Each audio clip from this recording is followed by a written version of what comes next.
to First Take, more breaking news. Our Adrian Wojnarowski just tweeted this. Jazz star Donovan Mitchell has tested positive for the coronavirus. League sources tell ESPN Jazz players privately say that Rudy Gobert has been careless in the locker room, touching other players and their belongings. Now a Jazz teammate has tested positive. Woj will be with us in just a moment. Brian Windhorst back here with us. Wendy, your response to the latest. Rudy Gobert is a good guy. He's not a bad guy. He's a good guy. Just being playful. One of the things that I was told last night was that certain players on the Jazz were concerned, and I'm sure, by the way, with other teams, that when Rudy was sick earlier this week, they were encouraging him to get tested, and he was kind of joking about it. There were other players in the NBA last night who missed the game because of illness, and maybe they were just colds, but this is extraordinarily serious. We're going to have more NBA players who are getting mass testing across the league, who I expect to come down with this in the short-term future. And not to beat the horse again, but it is exactly the reason why other sporting events need to be shut down. Because the spread of this virus, we're only going to know until after. We're just now beginning to find out, and I'm afraid to say this is just the very tip of the iceberg. It is definitely the tip of the iceberg. I got a text about 45 minutes ago about Donovan Mitchell, but obviously I'm here and I couldn't verify because I'm on the air, so Woj being Woj, he's going to find out. So props to him. Let's say this also. I think that you'll hear this as the day progresses. I just got a text from somebody. They said Donovan Mitchell had no symptoms whatsoever. Yeah. He was walking around looking perfectly fine, feeling perfectly fine. And obviously after getting tested, because all the Utah players were going to get tested after Rudy Gobert, who was walking around sick, this is what happened.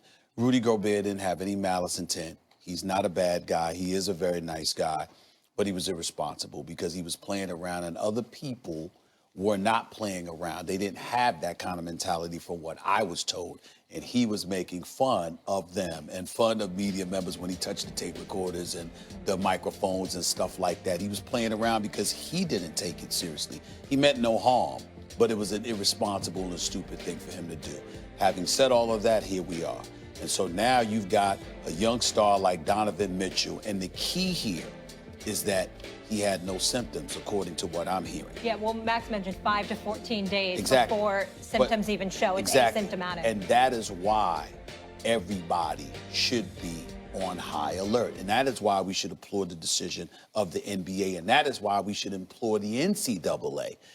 All college, all the conferences that are still having games and tournament games and all this stuff. That's why we should encourage everybody and implore everybody to put a pause on everything because you don't know what the hell's going on. Wendy, you mentioned it earlier in the show why leadership is important. The despicable turn of the phrase hoax, which was used at not only on disreputable news outlets, but by members of some of the highest levels of government, hoax, that sets the tone. And people think it's a joke. It's not real. But it's very real. And the issue here is that everyone takes it seriously because we all live together. And those who don't take it seriously, even Rudy Gobert, who's a good guy, but is joking around about it, spread coronavirus. And this is an opportunity. This is very high profile. The entire country is seeing this. Yep. Let this be a lesson of how to proceed with everybody that you know and how to proceed. We talk about social distancing. That's a word I learned this week. Yeah. And it's now very important. Let what's going on with these public people be an education point. Let something good come out of this. Of course, the other sports team, but we're past that. Like, their idiocy will be shamed into the future. If they don't want to listen to what we're learning from what's happening in the NBA, allow yourself to listen. Let's make sure we mention something to the common Joe out there who wants to go up to people, shaking their hands, giving them hugs, and all that. Yeah. This is not the time for that, people. If the congressional doctor yesterday who said between 70 and 150 million people in this country will get it by his account, by his estimation, that's about a third of the country. Okay, and you want to slow that as much as possible. Right now, it was reported Tom Hanks self-reported and his wife both have coronavirus. In Australia. In Australia. Now we're hearing Donovan Mitchell after Rudy Gobert. Right now, we're still at the point where when we hear a celebrity has it, it makes news. pretty soon, if the congressional doctor is correct, it will not be news when certain people get it anymore because so many people will have it. And the reason, if it feels like now, wait, what's going on in the NBA? So many, like Gobert and now there are more tests out. The issue is simply they have access to tests. The reason the number is still low, according to experts, is because there aren't many tests available. And the numbers are low simply because we're not all being tested, or the numbers would be much higher. This has been on my mind since the top of the show when we were talking about the NCAA and our frustration with not suspending the tournament. And this just came to mind. Do you think their thought process, their sticking point in not finally going ahead and doing this is that we had a case here? We had Rudy Gobert test for the coronavirus, so the NBA decided to suspend the season, and we haven't had a positive test case from any of the college players. Is that what they're waiting for? Let me tell you this. I guess anything's possible. But what you're asking us to do with that question is to consider giving the NCAA the benefit of the doubt. No one who knows sports is going to do that for the NCAA. You'll do it for the NBA. By the way, we've let, in this whole show thus far, we've let Major League Baseball off the hook. Why is there still spring training? Why are you still having games in spring training? For what? I'm wondering if it's the same thing. They haven't had the positive test. Again, you don't have to suspend the start of the season yet or anything like that. But you could suspend spring training right now. We haven't brought up Rob Manfred. We haven't brought up Major League Baseball. We should. I want to ask Molly, when you ask that question, I'm curious. I agree. That's an interesting question to ask. But are you asking because once you have that's why. Once you have the positive test, that's a peg. Now you have an excuse to cancel, or do you mean that the leagues will try to make money right up till the last moment they can no longer do that? That's what I didn't know if it was that kind of thing. Almost, yes, trying to push it away and like a naivete, like let's try to get away with it, have as many games as we can, make as much money as we can. I think Molly's probably right. Until we potentially have the positive, and then we have no choice. I'm just asking because I don't understand. That's fine, but let me try here. Here's where the NCAA they deserve no sympathy. You have institutions of higher learning that are sending students home. You have institutions of higher learning that have canceled their conference tournaments. Yeah. So the fact is, the very entities you are directly associated with, that you profit off of come March Madness, have taken preemptive measures to address this, and you're still dragging your feet. That's like the NBA. That's like one of the NBA teams coming out and saying, "I don't think we should be playing in the NBA March 12th as a league." It's 11 a.m. March 12th. There is a clarion call for leaders. If you're out there and you want to be a leader, now is the time. You don't want to wait for the NCAA?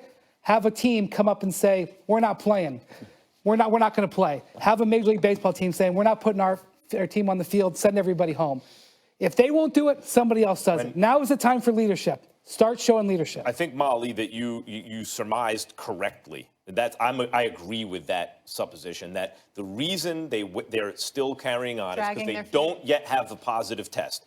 And it's not so they have an excuse to cancel the games. Pretty clearly, it's so they can squeeze every penny that they can out of their business before they must stop delivering product. Because unlike several weeks ago, when we were being told irresponsibly from people who should have known better that this is not a big deal and everything else, it is clearly a big deal. It's a serious contagion. It's easily spread, and it is spreading. And so people now understand that, and Major League Baseball, the NCAA, want every penny they can get before they got to stop. But again, you talk about the contagion. You talk about the 5 to 14 days that takes place before you might even recognize that you have symptoms. So my point to you, Max, is that if they want to squeeze every ounce out of it to get every penny that they can before they postpone, suspend, or cancel March Madness, again, what does it say about you? What it says about you is what we've always known. All you care about is the money, because the institutions you are directly associated with have already taken action. That's what is so incriminating about the NCAA compared to anybody else. Your institutions have already taken action. Right. And you talk about the students and the student athletes and how much you care about them. Well, the students out there that aren't playing basketball, those institutions have sent them home. Because there's something called game theory that explains a lot of this. The incentives in a game, the rules of a game, will dictate behavior usually. So that, why did teams tank in the NBA? Because the draft was set up in such a way it encouraged tanking because it worked. If you think about really what's being asked of people, slow the contagion because as a society we benefit. The benefit to the NCAA or any given business is relatively low. The cost is high. They don't want to therefore do it until they're absolutely forced. The NCAA and Major League Baseball fall into that, and the NBA is leading. It's not safe to go to class. How is it safe to bring players from all across the country to face each other on a basketball court? It's extremely hypocritical. It's disheartening. Wendy, thank you for being with us. The coronavirus has hit the NBA, and the season is in serious jeopardy. We have reaction from former NBA players and much more coming up here in the second hour. First Take. Stay with us.